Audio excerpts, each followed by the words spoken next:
Hello everyone, આજે હું એક નવી રેસીપી લઈને આવી છું જે બહુ જ વાયરલ છે. તમને લોકોને ખબર છે તે કઈ છે? નથી ખબર તો હું બતાવી દઉં. તે છે વોટરમેલન રાઈસ. હા, માસ્ટર શેફ સ્પેશિયલ ડિશ છે. તો આજે હું એ જ બનાવી રહી છું. તો હું કિંજલ જસાણી સ્વાગત કરું છું મારા કિચનમાં. તો ચલો બનાવીએ આ નવી રેસીપી.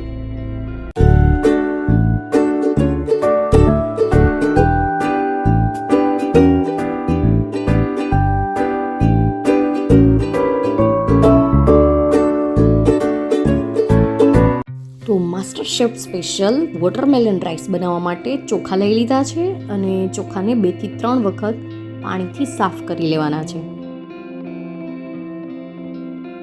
ત્યારબાદ લઈશું તરબૂચની ચીર કરી લઈએ અને તેના નાના નાના પીસ કરીને મિક્સરમાં તેનું જ્યુસ બનાવી લઈએ. જેટલા ચોખા હોય તે બફાય તેટલું જ્યુસ લઈશું.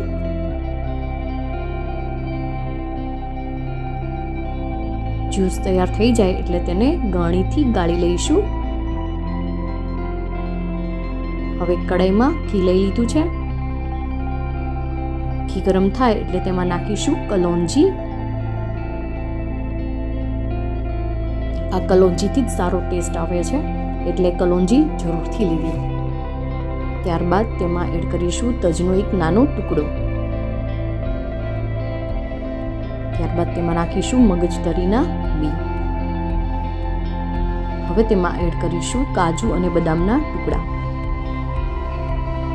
હવે આ બધું સારી રીતે થોડી વાર માટે શેકી લઈશું અને ગેસ રાખીશું ધીમો.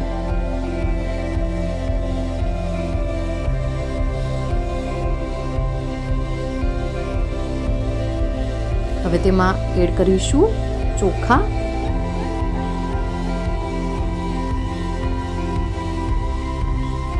અને તેમાં હવે એડ કરીશું તરબૂચનો રસ.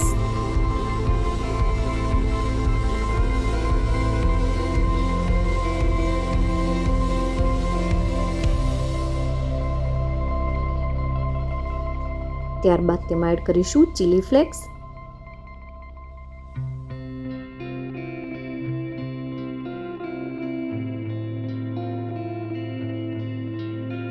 અને હવે એડ કરીશું સ્વાદ પ્રમાણે મીઠું. ગરમ મસાલો નાખ્યો નથી મેં. તજ અને ચીલી ફ્લેક્સ ઇનફ છે. જો ગરમ મસાલો નાખવો હોય તો નાખી શકાય. હવે ગેસની ફ્લેમ રાખીશું ધીમી અને ચોખા બફાય ત્યાં સુધી ગેસ પર રહેવા દઈશું. તૈયાર થઈ ગયા છે વોટરમેલન રાઈસ. હવે તેને સર્વ કરી દઈએ. મારી આ ડિશ કેવી લાગી તે મને જરૂરથી જણાવજો. આવજો.